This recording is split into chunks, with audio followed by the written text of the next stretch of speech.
Bastrop Planning and Zoning Commission special meeting agenda. All right, do we have any citizen comments? I know we didn't have any turned in Not yet. at this time. We do have for later. All right, thank you.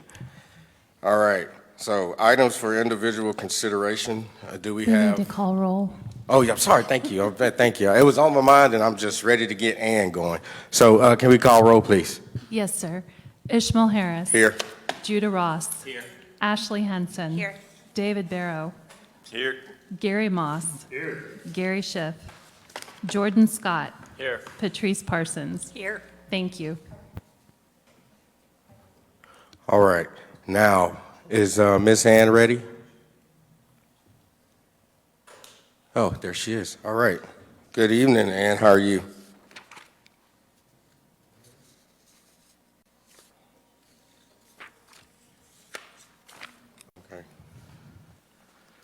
Okay. Okay, yeah, we'll give her a second.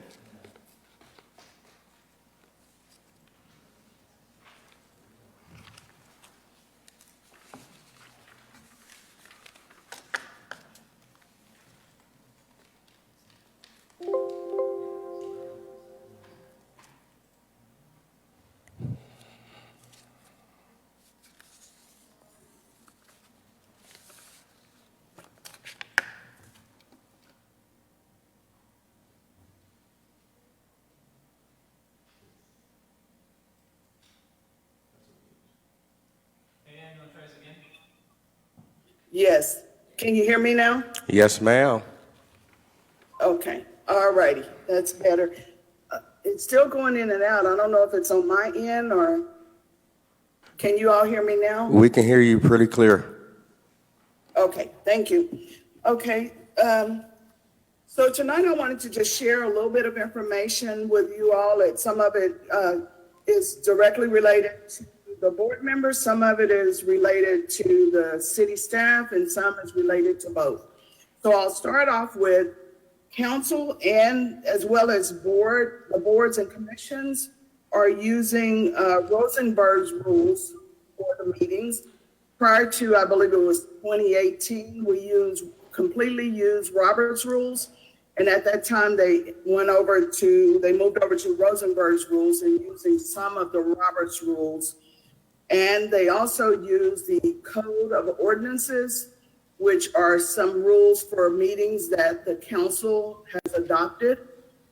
So we use those three things for the meetings and to conduct the meetings. Also, we have the rules and procedures, and you all should have a copy of that electronically, and not to worry if you don't still have it. And for the new ones, I will be sending out an electronic copy to the staff liaison. I'll send it out to them tomorrow, and they can send it out to each of the board members. Did I hear a question? No, ma'am. Okay, so you'll get that, and that is a wealth of information. It has so much information in there about conducting the meetings, the style of the agenda. So I would really suggest that you look it over and read it over. And if you have any questions, please don't hesitate to reach out to me or the staff liaison, and we'll help you with any questions that you may have regarding that. Also, with the agendas, we ask that the deadline for the agendas to be submitted is the Wednesday before your meeting. So like today is your meeting, this Thursday. Your agenda was due to the city secretary's office last Wednesday by close of business. And we ask for you to do that because it gives us time to, if we have to make any corrections or amendments to the agenda, we have time to do that because we're required to post it at the latest 72 hours prior to start of the meeting. So with giving us a little bit of wiggle room, if you find there's something you need to change or add to your agenda, you have that window to do so. And it gives us time to look over the agenda and post it. So the deadline is the Wednesday prior to your meeting date. We ask the liaisons to have that into our office. Also, the Unicode agenda management, the staff works with that. They use that. The board members would not have to worry about that, but I did include in your packet an example of one of the agendas. Is a draft agenda, and that's what the agenda looks like before the staff starts to populate it. And what you see highlighted in yellow is what is populated by the software. I also have included some sample standard wording for your agendas, which I think would help the board members that are responsible for putting the agenda together, as well as the staff liaison. So it just gives you a general statement of what to use for your agenda items. We want to make sure that your agenda items cover, you include in your agenda items what's going to be discussed. So when the citizens look at that, the public or anyone looks at the agenda, they can tell by the language of the item what's going to be discussed. So it's just language that we have, standard language that we have. So this would mirror the council agenda as well. So we suggest that you use that. And if you have any questions, please let me know. Also, once the minutes have been approved at the meetings, the staff is required to submit those meetings to the city secretary's office. We are required to keep those minutes on file. So if you ever need a copy of your minutes from prior meetings, you can get them from the city secretary's office. We do keep those on file.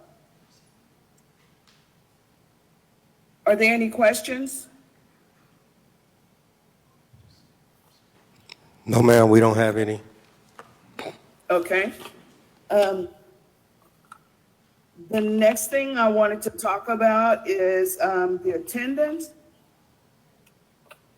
There is a section in the Code of Ordinance that references the attendance for boards and commission. You're required to attend 66% of your meetings, and those are your regular meetings within a 12-month period. It does not include special call meetings or workshops. And if you have to miss any of your meetings, then you're required to, within 2 weeks, to submit an email to the city secretary, letting the city secretary know that you missed the meeting. And in that code, there it subscribes what excused absences are. And I'll read them off to you really quickly. And I'm reading from section 1.02.002 from the Code of Ordinances, Board Commission, Form of Government. And excused absences, A, is medical circumstances involving the member or the member's immediate family. B, urgent family matters that are not medical in nature. C, required attendance at events, meetings of the member's primary employment. Or there's a D, that any other absence you can ask that council excuse that absence. So you would need to submit that request for it to go to council for them to excuse it. So any excused absence does not count against your 2/3 absences. If it's excused, it does not count against your absences. Also, there's an attendance sheet that the staff liaison is required to have you sign for each meeting. And those attendance sheets are to be submitted to the city secretary's office by the last working day of each month. Those attendance sheets are looked at, and if there's a noticeable continued too many absences, consecutive absences, we're required to notify the mayor of that. And also, if there are 3 consecutive meetings that are missed, we're required to notify the mayor of that as well. And if you would like a copy of this, I can certainly email, and I will. I'll go ahead and send it out to your staff liaison, and they will send that along with your electronic copy of the procedure, rules and procedures. I'll include that in there just for your records if you'd like to look at it and keep it on hand in case there's any questions that you have about it. Also, the new members, by now you should have received your congratulatory letter from the mayor. In that letter, it states that you are required to take training from the AG's office. It's the Public Information Training and the Open Meetings Act training. And that training is, you're required to complete that within 90 days of your assuming your responsibilities as a member of the board. Upon completing those trainings, you will receive a certification, and you're required to submit a copy of that to the city secretary's office. We also keep those on file for you as well. We keep that as in your record.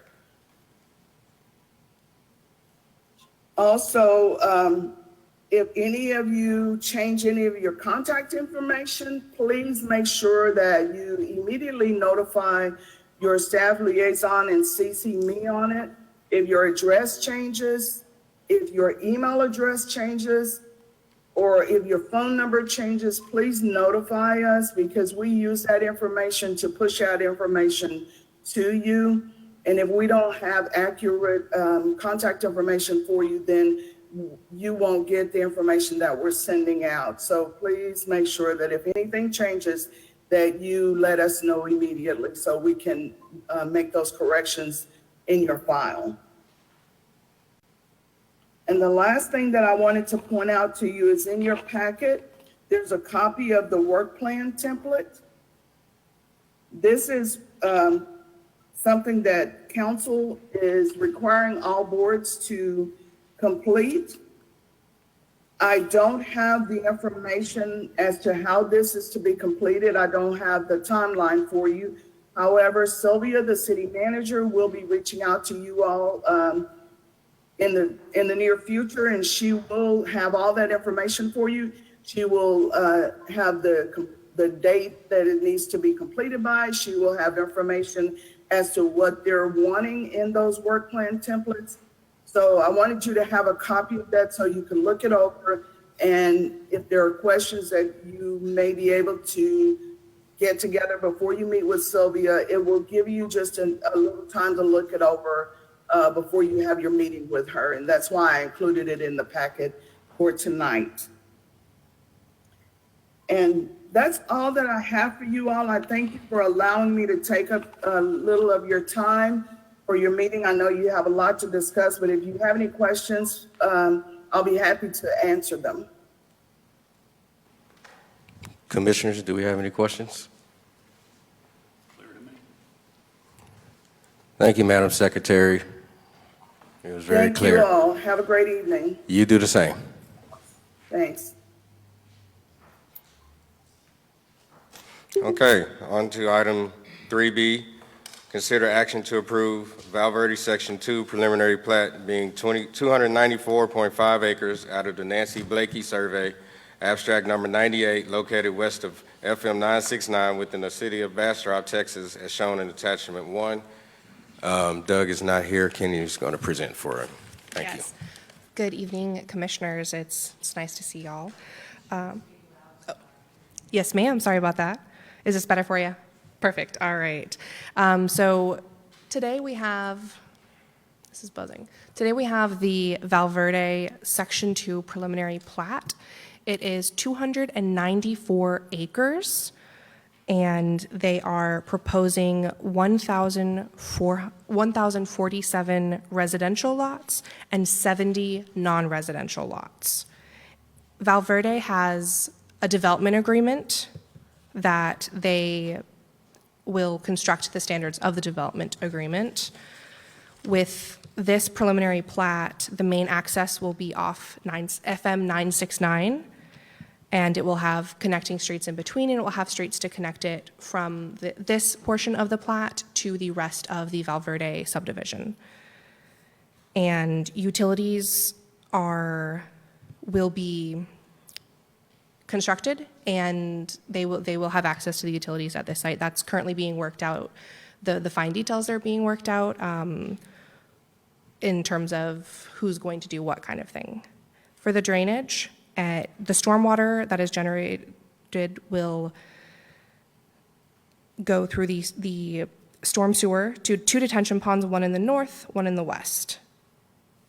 And so this plat, it complies with the subdivision regulations for Bastrop. And here on the screen, you can see the first section of the plat. It's quite a few lots, over 1,000 lots, residential lots. And this is the second portion of it right here. As for this, staff is recommending approval based on the fact that it does comply with our standards and our plans. Did y'all have any questions?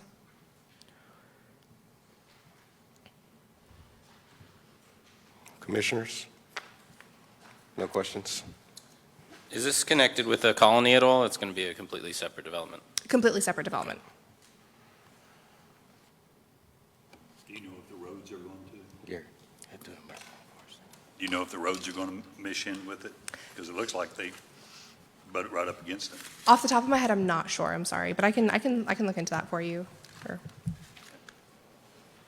There will be connectivity. Is this going to be the complete subdivision, or do they plan on adding more to it? Actually, not sure. For the second item that we're going to address. Yeah, the second front item part is of the it. Is the final front plat part of for it. for a different section. Yeah. Yeah.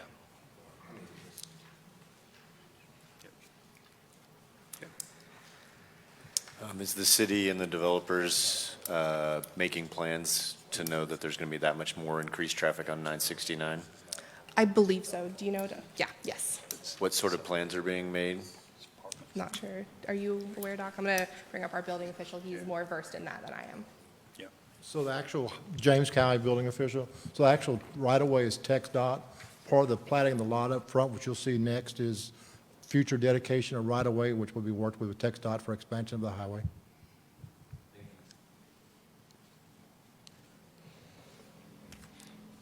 I'd like to make a motion then. What is your motion? Motion is to approve based on the recommendations from the city. A second. We have a motion and a second. Can we call roll, please? Gary Moss, Yes. Patrice Parsons, Yes. Ishmael Harris, Yes. Judah Ross, Yes. Ashley Henson, Yes. David Barrow, Yes. Jordan Scott, Yes. and Judah Ross.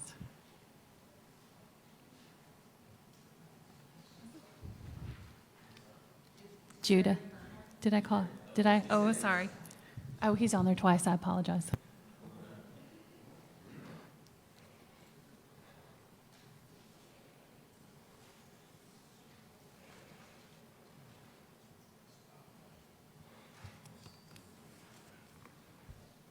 All right, the motion passes unanimous. On item 3C, consider action to approve Valverde South Subdivision, final plat being 12.034 acres out of the Nancy Blakey Survey, Abstract 98, located west of FM 969, within the city of Bastrop, Texas, as shown in attachment 1. And Kennedy, you got Doug's spot again. Yes, sir. You guys are stuck with me tonight. And so with this one, it is Valverde, just as the item was. This is a 12.035 acre subdivision that they are platting. This is the final plat. As well, in addition, like this one is also controlled by the Valverde Development Agreement. So that same agreement, they will meet those requirements and build it to those standards. Same with this one, the utilities will be worked out before recording the plat, and they will have access. Drainage as well, it's going to be through the underground sewer system, and yeah, so this one as well complies with our requirements. So we do recommend approval. And up on the screen, you can see the final plat itself. In the notes under 212, it says that the water improvements will, within the subdivision will remain private upon their completion. Does that mean that the developer's in control of the water improvements, or is the city overseeing that in the end? Again, James County Building Official, this is a one-lot final plat. There's possibly apartments being on, which is part of the development agreement. So the utilities would be typical water meter, typical sewer tap, unless they come with something different. But right now, we'll extend utilities to the property, and depending on development, it'll be usually a master meter and a master sewer tap. So it'll be one lot, one development. Any other questions? It is apartments for this, right? That is what is proposed, yes. 168 units? Sorry? 168 unit Yes. apartments? Okay. Correct. And again, if I may again, is if you'll look at the document, you see the future dedication for future right-of-way.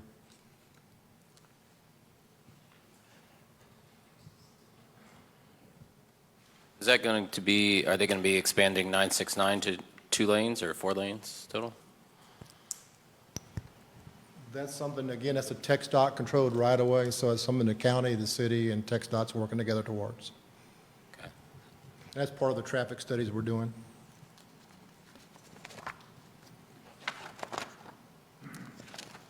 I'll make a motion then. Motion to approve? Actually, we have some, oh, never mind. I take it back. Getting ahead You of good? myself. I apologize, yeah. Okay. Go ahead, Gary. A motion to approve? Got a motion? We have a second? Wake up, Dan. I second. All right, Ashley. We have a motion and a second. Can you call for roll, please? Yes, sir. We have Gary Moss, Yes. Ashley Henson, Yes. Ishmael Harris, Yes. Judah Ross, Yes. David Barrow, Yes. Jordan Scott, Yes. Patrice Parsons. Yes. Thank you. Motion passes unanimous. All right, on to item 3D. I have our city manager, Sylvia, on the phone. We'll put her on speakerphone, and hopefully this works for you all. So we're going to hold a public hearing and consider action on a recommendation for the Reed Ranch zoning concept scheme, changing the zoning for 24.462 acres out of the Nancy Blakey survey from P2 rural to a planned development district with a P4 mixed-based zoning as shown on attachment 4, located at 615 West Highway 71 within the city limits of Bastrop, Texas. Hello, Sylvia. Hey, you ready to go? Hello, everybody. Kennedy will be doing the presentation. I'm available for Where's your, questions. where's the speaker? That's what I tried, okay. Okay, did y'all hear that? She's here for questions. Kennedy's going to present, and she'll answer questions for us. I have a question. Did you hear me? Can you hear Gary? Yes. Okay. I know we went over this last time when we passed it. What's changed? Why is it brought back up? So you did not pass it. Well, you did, but you didn't. There was a portion of the property. The way zoning works, it is very, very, very specific to the property that is going to be rezoned. There was an additional piece of property that was left off the original, and so we had to renotice it and bring it back. It's that square kind of towards the bottom, and a slight rectangle towards the left. So it was actually the little piece of property where the house was actually sitting on? Correct. Okay. So when they had an ag exempt, they have to do like 1 acre around that, blah, blah, blah? Correct. Okay. All right. If you look closer, draw a little angle to the right, so as Sylvia's saying, there was this little piece that the developer didn't include in the original agreement, so now we're trying to cover the total acreage. Okay. Good idea. Yeah. Get it all encompassed. And so, yes, this is the one that y'all have already seen. This is the Reed Ranch Planned Development District. The only thing that has changed is the acreage, as well as they have included the recommendations from y'all's last Planning and Zoning Commission to include the 2-story maximum towards the residential area, allowing a 4-story maximum on the other side where it's not facing residential houses. The connection at Jessica Place will be eliminated. They won't be connecting through to Jessica per y'all's recommendation. And then setbacks have been moved so they're a little bit farther from the apartment. They're also going to do some greenery in those setbacks and give it more of an appealing look between the apartments and the houses. And yeah, so they've increased the landscaping. Besides that, nothing else has really changed. You also do have in front of you the PDD ordinance that will be forwarded to City Council. Did you have a question, Ismail? Oh, No, okay. no, Okay, just- sorry. I'm Your just mic on. looking through the Oh, papers. yes. Did council accept the board's recommendations? It was tabled because of that acreage issue. We had to re-notify and re-present it to y'all, and then it will be going to council on the 10th. So next Tuesday, it will be going back to council. They weren't able to make an action last time. And it sounds like the developer is going through a lot to try to make the neighbors happy, right? Yes. And yeah, they're here as well for another presentation for y'all. And so Charlie, if I can get you up here. All right. Introduce yourself. Please introduce yourself. Sure. Charlie Dorsanio with the Drenner Group. I'm the applicant on behalf of the developer and landowner. And you're probably going to have to squat down or get the mic to you. You might even have to hold it in your hand so that we can hear. Last time we had a little trouble. Is this better? Oh, man, that's all money. I'll speak right into it. So I'll be really quick here. As you know, not a lot has changed. Here's the property. The missing piece was 0.419 acres. It was actually just a tiny triangle in the southeast corner. There was a little confusion with TxDOT about who owned it, though it is, property that we're purchasing. So I have this slide to provide a little more background about the Jessica Place connection and how we're not doing the connection. This is just Can I just ask, to clarify, this is not the square where the house was that was added? Correct. The square where the house was previously included. Okay, thank you. And so this is the transportation master plan street grid. You can see I have the property generally highlighted in blue there. So, the connection was always just due to that. That being said, through the PDD, we think we've changed it so there's no connection, but that's kind of the history there that I think wanted to put that on the screen. Here's the new site plan, just with some slight changes. You can see the landscaping in the northeast with an additional setback. Those buildings will be 2 stories. That's in the text. And then, we did just put in there so that there's no Jessica Place connection. Of course, that little section is a city street, so the city will decide how to manage it. But I do have a question. okay. Along this new road here on the east side of the apartments? Yes. All right. Are you guys going to have any kind of noise buffer or something? I mean, I don't know. It just dawned on me, right? You're going to have those houses back there. I'm sure it's going to be traffic. So that new road will be a city road where Okay. it's going north. It'll be built to So it city won't be on y'all? standards. We're willing to exact and provide, the property, but we won't be constructing it, Okay. I just thought I'd ask. of course. So then this is just the updated recommendation. Well, I was going to point out that you agreed to add quite a bit of foliage and stuff like that up in that corner there. That'll block off a lot of noise and things like that, won't it? Yes. Okay, And that does cover the area next to those single-family homes. okay. So I have a question. I guess maybe this is your question to ask Ishmael, but is there anybody here from the neighborhood that we need to hear from? Yes, when he gets done, we have 2 representatives from the neighborhood. Thank y'all for your consideration. All right, thank you. And so the one thing that I did, I'm not that tall, that I did just want to bring y'all's attention to is there is a section on the PDD that they are requesting to waive the impact fees for the roads. That will ultimately be a council decision when it goes to council, but currently staff is not recommending for that, but ultimately it is up to council. Just wanted to bring y'all's attention to that. Are we being asked to make a recommendation on that? No. Okay. Just wanted to You let y'all would know. be, yes, you would be asked Oh. to make a recommendation. Sorry. I have a question. Go ahead. Why? Oh, yes. Let me explain that as well. So just to give, a history, I know y'all have been working hard on those roadway impact fees. When we went under contract to purchase the property, we didn't have any notice of these fees yet. As y'all were going through, we were obviously here for some of those discussions. We realized that there was going to be a lag in terms of when they would apply. We had corresponded with staff. We thought that lag period would apply to us, but then, in reading the ordinance, it applies to when a final building permit is issued. And so, really we have less than a year to get all of our final building permits in order to not have that apply.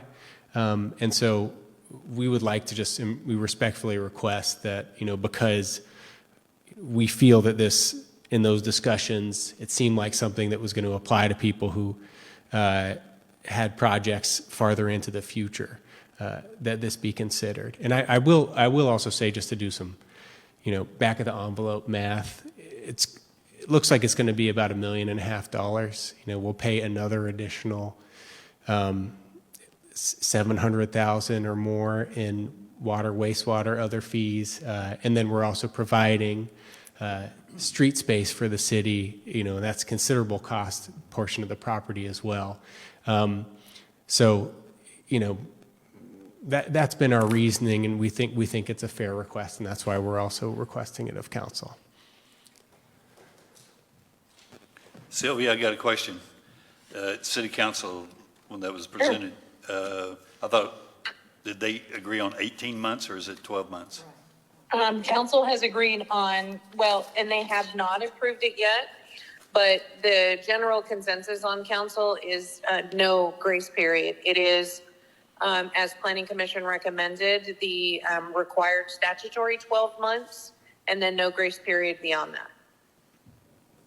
Which is why he mentioned they have to get everything done within a year.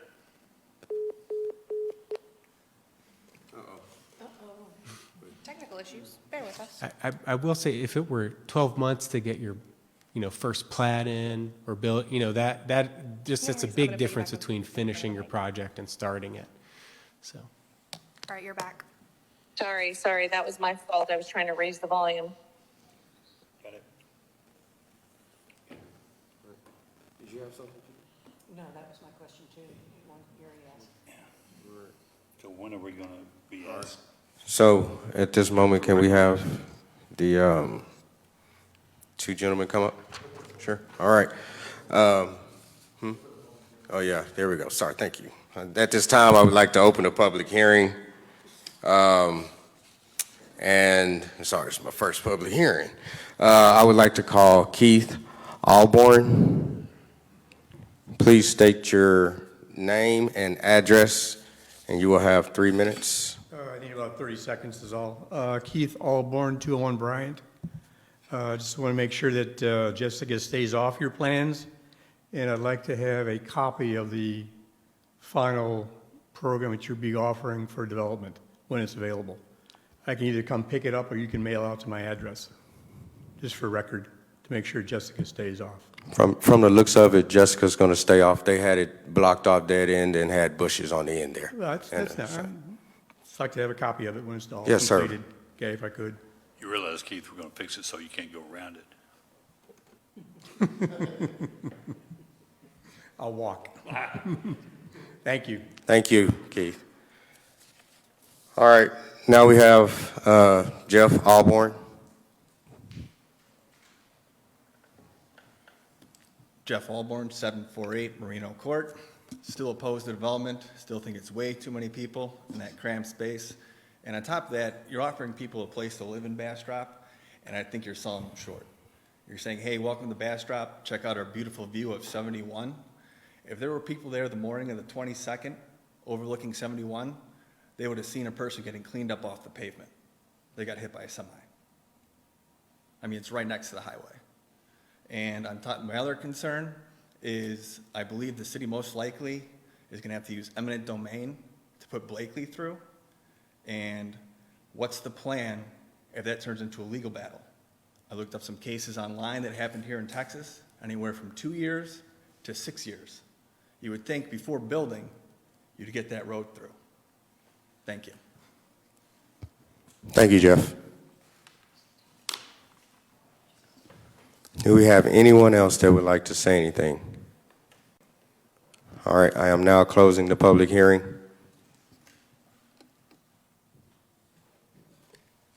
When do we need to make a recommendation on the impact fees? I think right now. Yeah, I was Right now? going to ask Sylvia, where do we?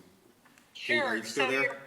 Yes. So your motion should consider the things in the PDD that they're asking for, the Plan Development District. And they've given a list in their slideshow. They've given a list of what those variances from the code are specific to the PDD. You've already visited those. You've already addressed those. The one thing that you haven't addressed is their recent request for a waiver of the impact fee.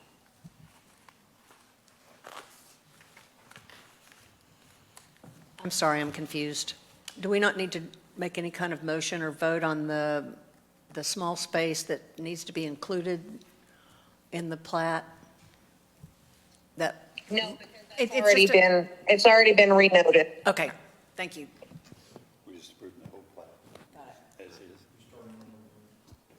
Yeah. Were there any more questions? All right. Simple as approval of the Plan Development District as shown, minus the impact fee, or if you want to give the impact fees. I'll make a motion. Gary needs to hear it again. Sylvia, can you say that one more time for Gary, please? Sure. It could be as simple as motion to approve the Plan Development District as presented, with or without the impact fees, whatever you guys want to recommend. I have a question.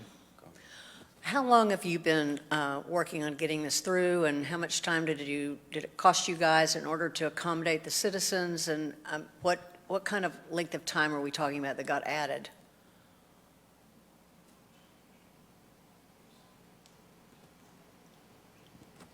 You can come up and introduce yourself too. Not long compared to other developers. This one has been on an expedited path.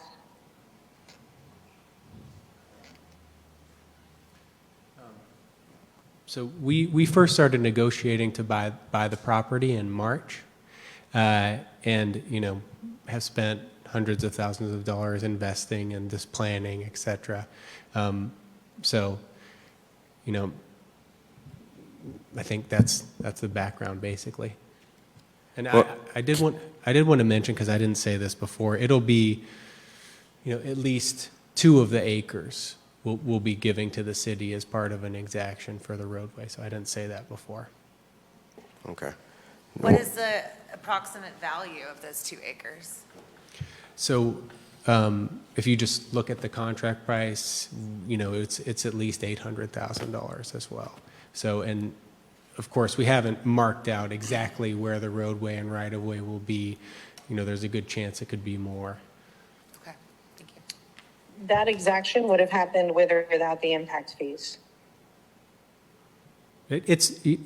Sylvia's correct, and this is a request. We do think it's a reasonable request under all these circumstances, so. I see no reason to make an exemption here on the impact fee, more so than we would for any other developer. And council could perhaps decide to give this particular project 18 months. I don't know what council would decide, but Blakey is such an important aspect of that entire traffic circulation. Not just Reed Ranch, but the other component of Pearl River will face the same thing. The Valverde subdivision across from 969 will face the same thing. That's a criticism we're going to have to face as the community. However, either the development who's creating the traffic pays it, or it's a burden that residents have to pay who are already here. Would the commission consider providing a different timeline so that it's not 12 months to get a building permit, but it would be 12 months to get a plat. We would also alternatively, and this is, Well, I think a thing to consider in this situation is that Blakely is very, very important, to the development of this city. If you live downtown, to go to Lowe's, it takes you 10 minutes to get there, but it takes you 30 minutes to get home. We're going to have the same exact situation. They need the relief over there so bad, Blakely, to come down and hit in settlement and come down through there back over so people can get to HEB. The problem I have with this thing is the fact that it could easily get the development pushed out over the domain issues that could possibly fall into this, which would affect you guys also.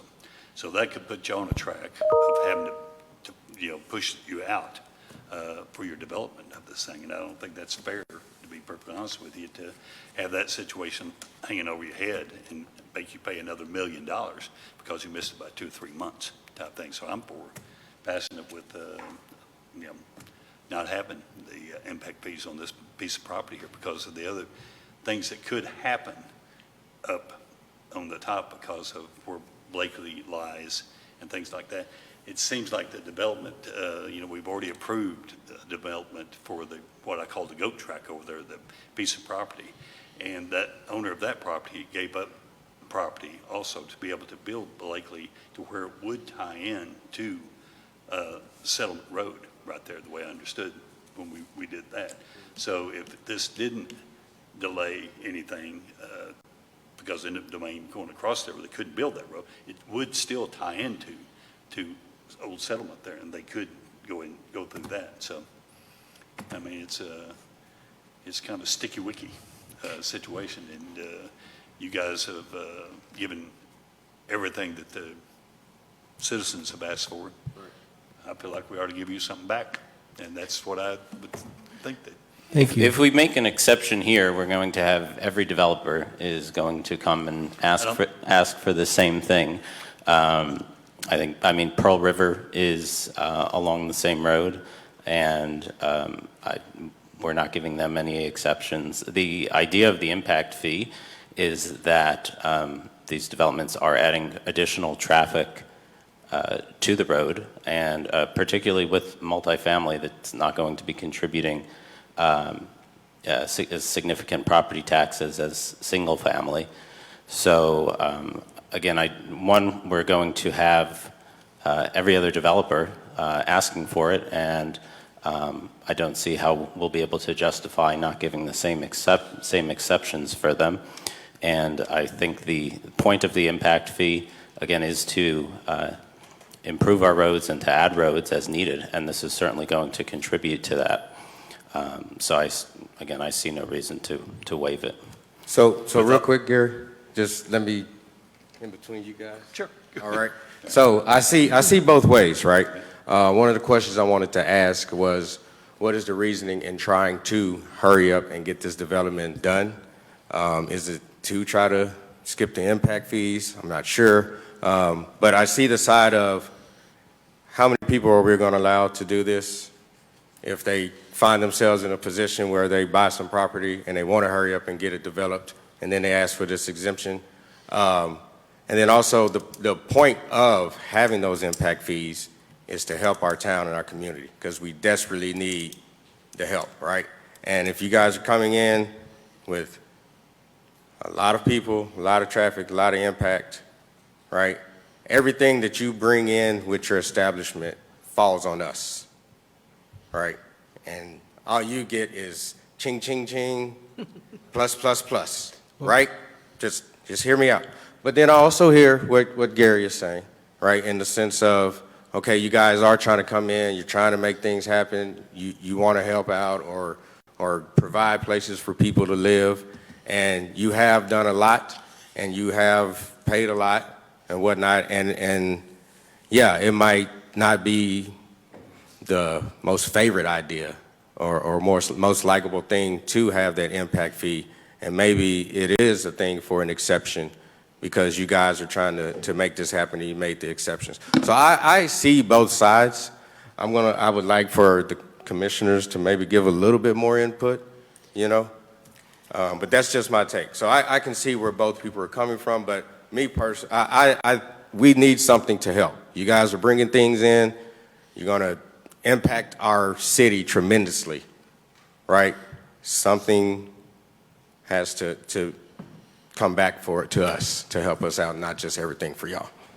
And I understand. I would make just a couple points, you know. First, just on the ching point, it's, you know, the development business isn't just kind of, you know, Donald Trump, like, jumping in gold coins, right? It's a difficult business, you know. You got to pay a lot for the land, and it's hard work, right? The other item I'd like to point out, and I think this is why, you know, the city manager's done a great job suggesting PDDs. So PDDs, you know, in some other jurisdictions, they have a concept of superiority. And so, you know, if a developer is asking, you know, cut me a break on the fees, they would need to justify it with kind of a superior project. And that's what I think we're doing here. And that's what I hope to continue doing. So that would be our justification. Well, I also think that we need not to look by the fact, but, you know, the issue behind this thing is that City Council has not passed this, you know, fee at this point. It's still up in the air. So for them to develop a piece of property with that hanging over their head, whether it's going to happen or not happen, is problematic in this situation. You didn't buy this piece of property back in March with even this in your mind at all. For us to come and put it on them now, I think is onerous. And, you know, this has been the problem with Bastrop in the past, that it made it too difficult for people to develop around here. And it's not set at this time. It's going to be 12 months, 18 months. They haven't even set the rate of this thing. So, you know, we're moving forward, but we're moving back. We're This pushing y'all argument back. applies to every single development, and that's why there's a grace period, whether it's the minimum 12-month or if council decides to make it 18 months. But again, there's no reason why they should be treated any differently than any other developer that's in this situation. Because every developer is going to ask not to have it. That's a given. Okay. So would I, but you have a situation here where this is a unique situation.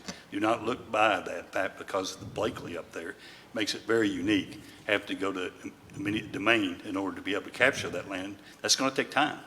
Many developers have to dedicate right-of-way for additional roads, as we saw with Valverde and pretty much every other developer.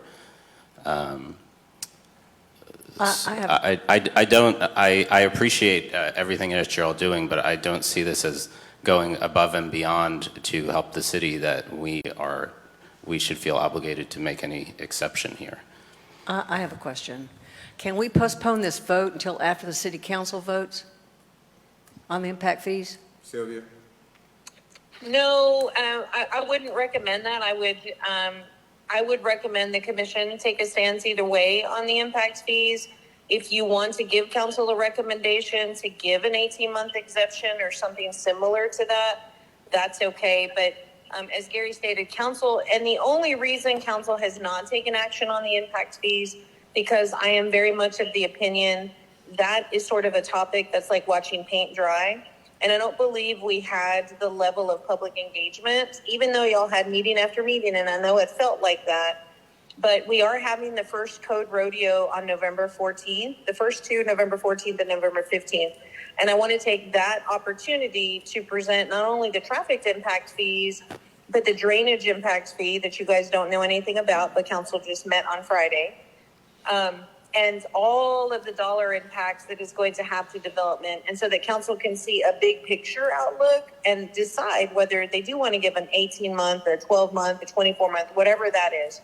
Because there are some shock values to those impact fees, and it's a balance, right? We're all trying to find the balance.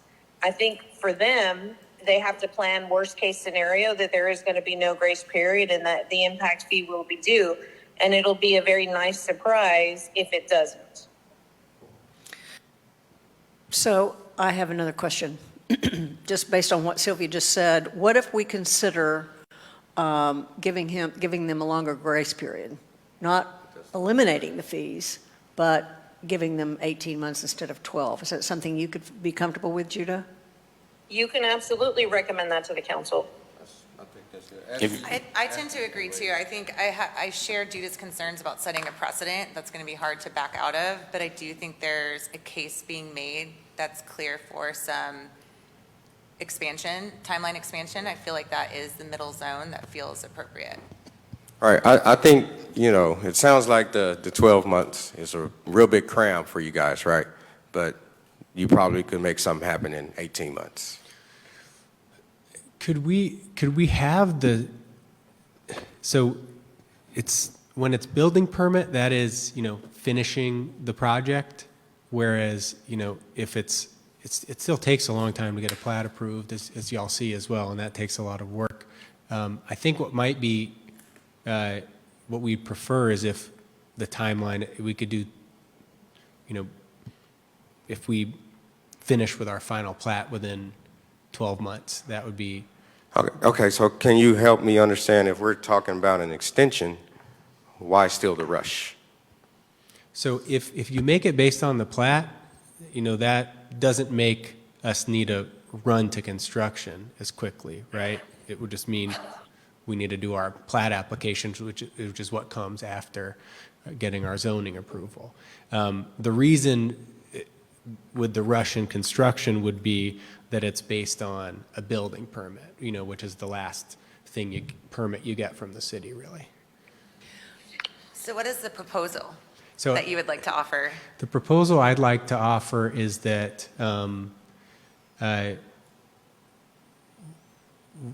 we pay full roadway impact fees if we don't receive a final plat or within that 12-month period. If we were to stay consistent with the building permit, what If you were to timeline? say, could I just take a Yeah. minute and ask the client? Yeah.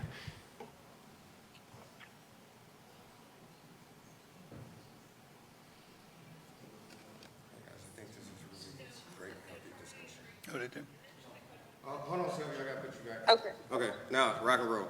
No. So, Charlie, I'm guessing that your proposal is for the final plat because you think vesting's going to apply? Well, no. Well, I mean, vesting with fees doesn't necessarily apply, right? Yeah, it won't. Okay, good. Just so long as you understand that it doesn't take account the impact fees because they are due at building permit. Right. So if it were building permit, I think 24 months is what we'd be requesting. So 12 months final plat, 24 months building permit. Or you could just leave it how the ordinance is, Yeah, which is I just would leave building out permit. the final plat portion because if we're going to be consistent, it's at building permit. Yeah, that's what I was going to ask you, Sylvia. No, I would leave out the final plat portion.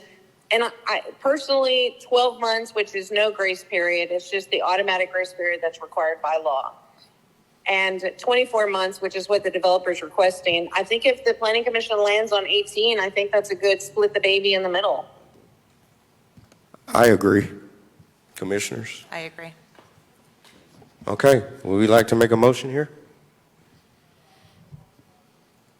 I make a motion that we extend the grace period to 18 months. I second. We have a motion and a second. And accept all other aspects of the PDD. Oh, did you hear Yes. that? You have to say and accept all other aspects. And accept all other aspects of the PDD. I second. All right, we have a motion and a second. Can you call roll? Patrice Parsons, Yes. Ashley Henson, Yes. Ishmael Harris, Yes. Judah Ross, Yes on the PDD, no on the grace period.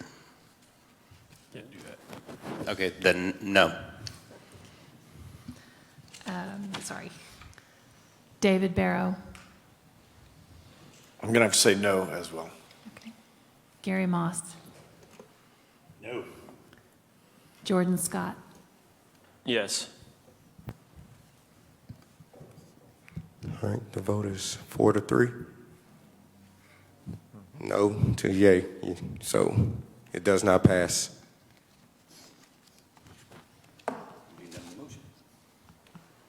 Yeah, we're gonna have to do another motion. I'd like to make it a motion.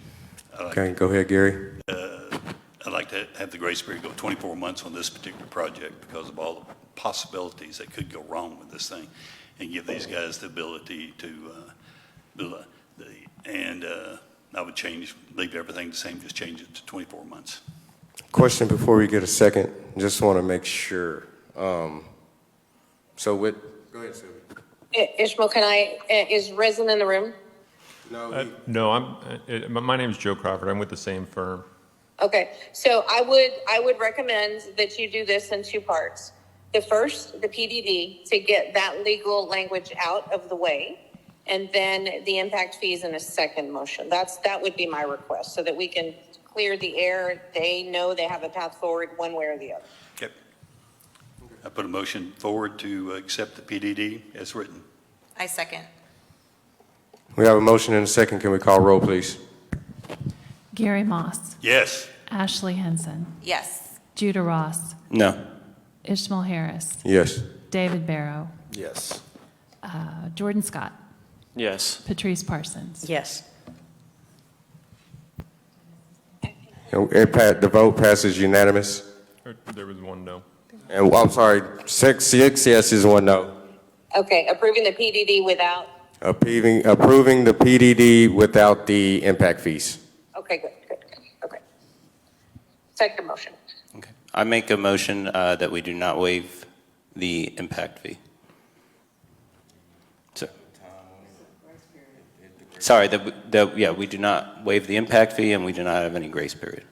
Instead of waiving the impact fee, is there other incentives we could offer, or maybe have some leeway and try to evaluate what they're contributing to the city as far as like being compliant or listening to our residents? Because at the end of the day, these properties they're going to get developed, and the infrastructure is going to go in according to the plan that the city of Bastrop has put forth.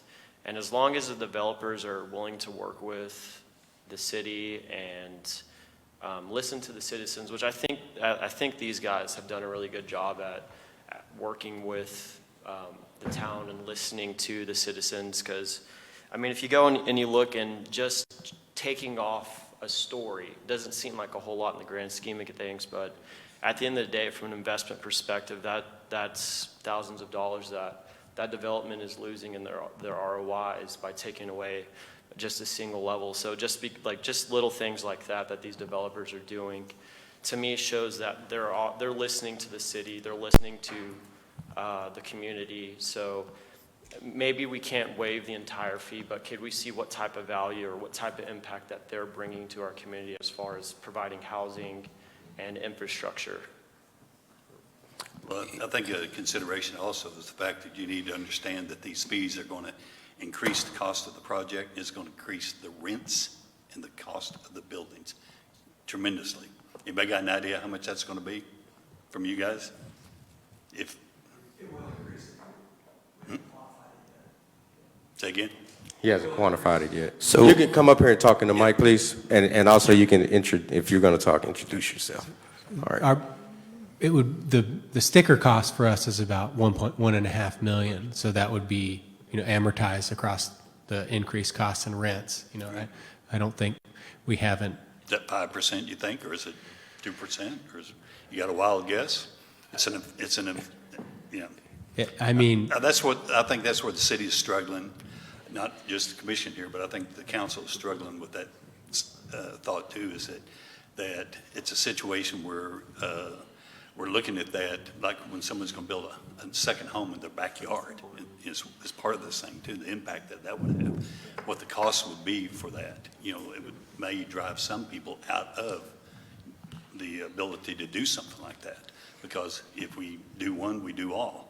And that's just like you were saying here, but it's a situation where you got to look at each individual is different, this situation. And I know that this, coming up on you guys is surprise, and but it doesn't exist right now. And that's where I have such a problem with this.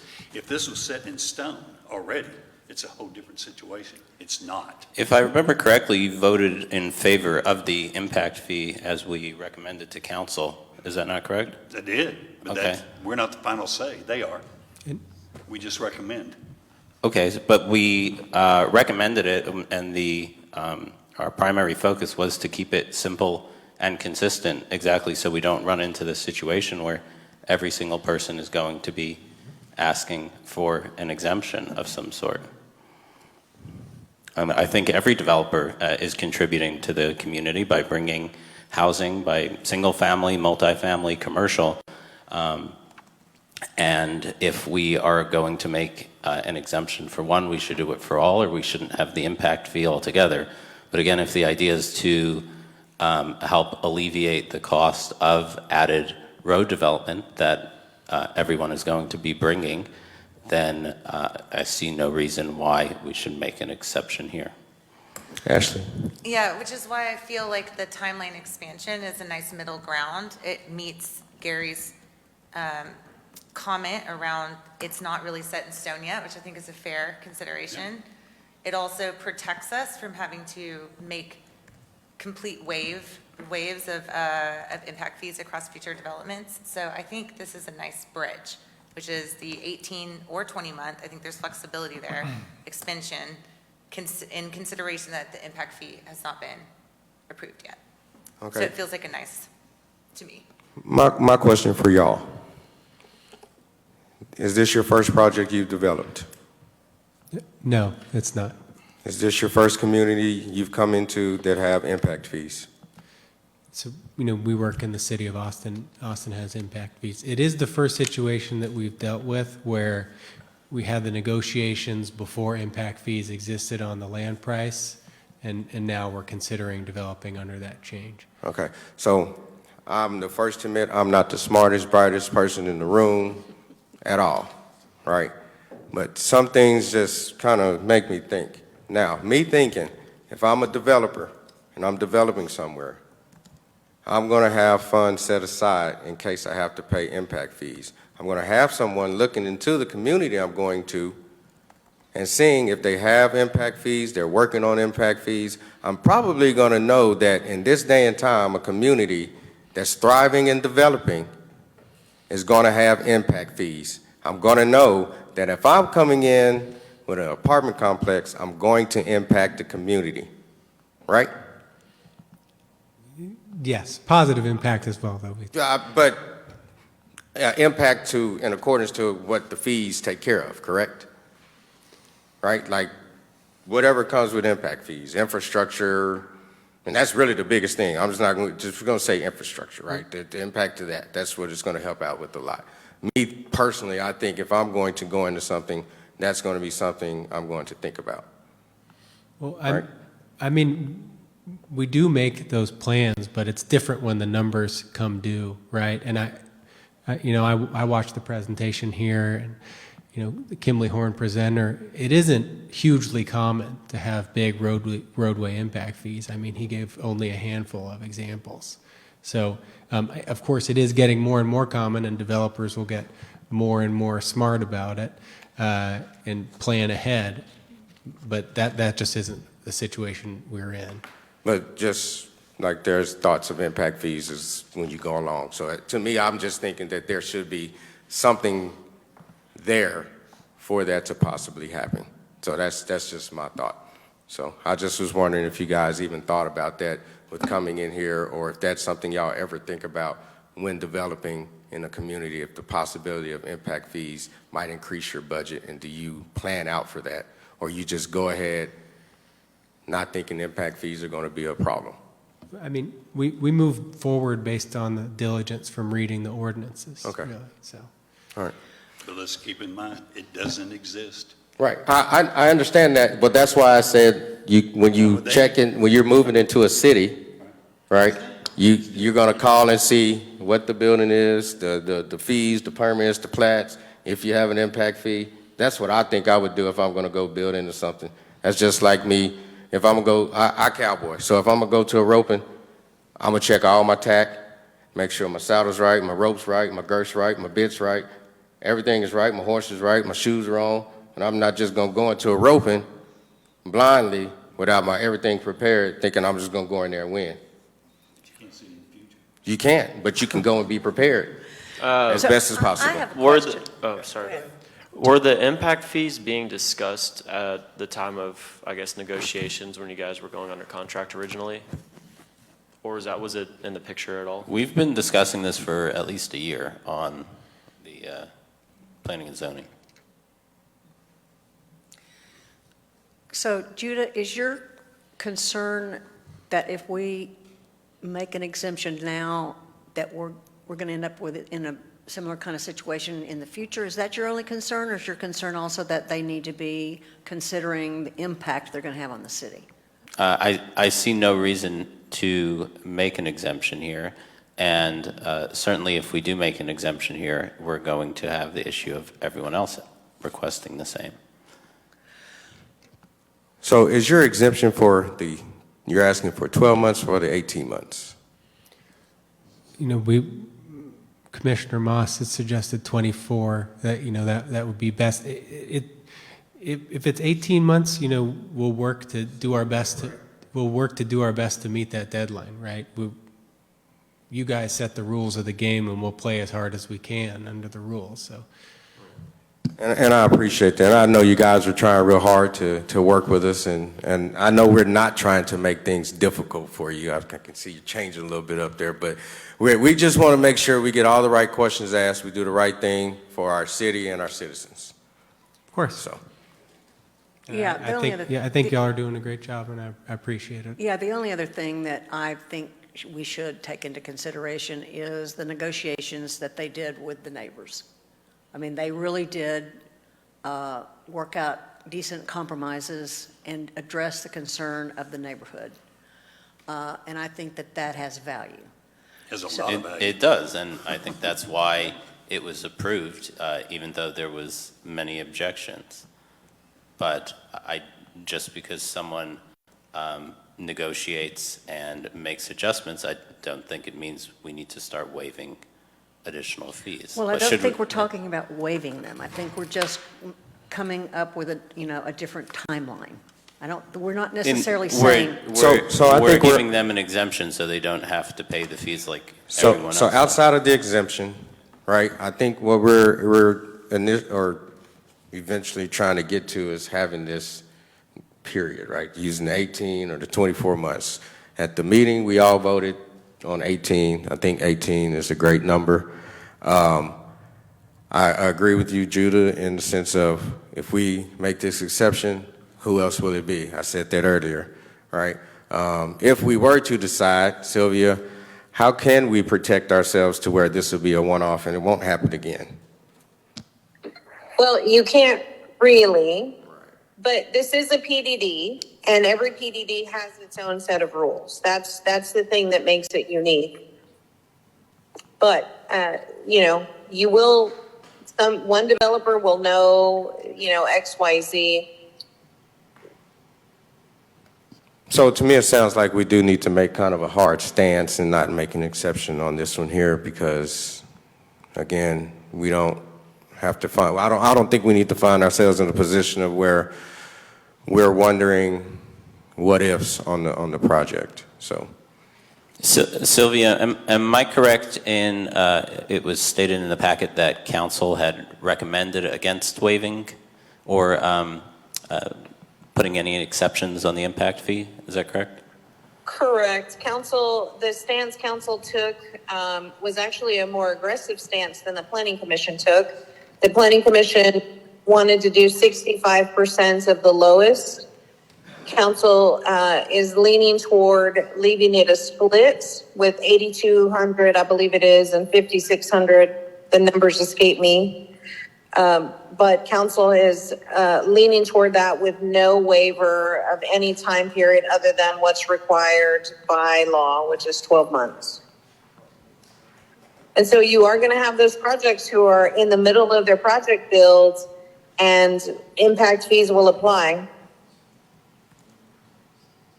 And then that would essentially set the project back. Well, it wouldn't set the project back because the way the impact fees are meant to be is the developer has to pay for their impact onto the road system, right? And so the amount is high enough that often the developer perhaps can build it themselves at a much cheaper, much faster rate, and then turn around and dedicate it to the city. That's also an option too.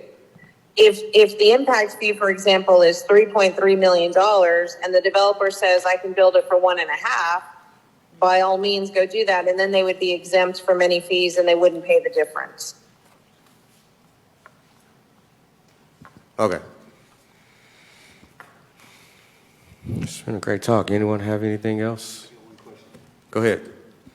Miss Sylvia, whatever action we take is not necessarily binding.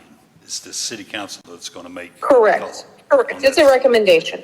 Yes, so we can be nice guys up here or we can be villains. Correct. It doesn't matter because of the fact that it's the city council that's going to make the call on this, correct? Well, planning commission always matters. I don't want you to think that you guys come to a meeting and whatever you do doesn't matter because you do matter.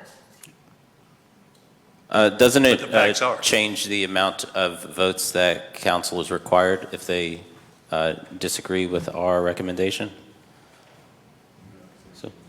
No, the supermajority rule was lifted. The only time it applies is when you have more than 20% of the noticed area in opposition. So it would just take a simple majority to overturn a planning commission item. Well, if council has already recommended against this, I see no reason to, as Gary says, make a vote that's not going to accomplish anything. Yeah, council hasn't voted against this particular project. They spoke in generalities about the impact fees, period.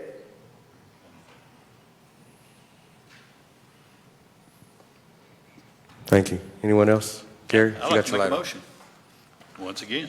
All right, Gary, what do you got for us? For this, I'd like to give them 18 months. You, This is our recommendation, 18 months to the city council. And then let city council do what they're going to do. But these guys have done yeah. everything that the citizens asked them to do.